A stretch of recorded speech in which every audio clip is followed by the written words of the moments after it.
National Radyoman Mike Guyagoy ng RMN DZXL Manila.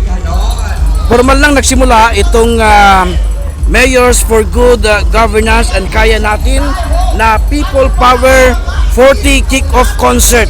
Ito ay mayroong tema na awit at aksyon kontra korupsyon. Ito ay kasalukuyang ginaganap dito sa may Quezon Memorial Circle.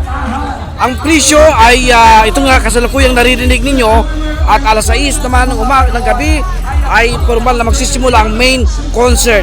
Kabilang sa mga performers sina Ogie Alcacid, Jano Gibbs, River Maya, Icy Guerra, Ebed Dancel, si Pio Balbuena, ang Moro Beach, sina Elmo Magalona at Akin Magalona, ang Chelsea Ali at ang Over October.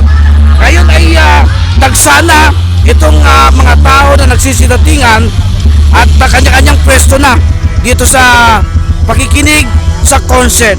Kasi sa halip na magkaroon ng mga protesta ang mga mayors sa ibang bansa ay dadaanin na sa konsyerto itong kanilang mga saloobin. So ako si Radyoman Mike Guyagoy, Tatak RMN.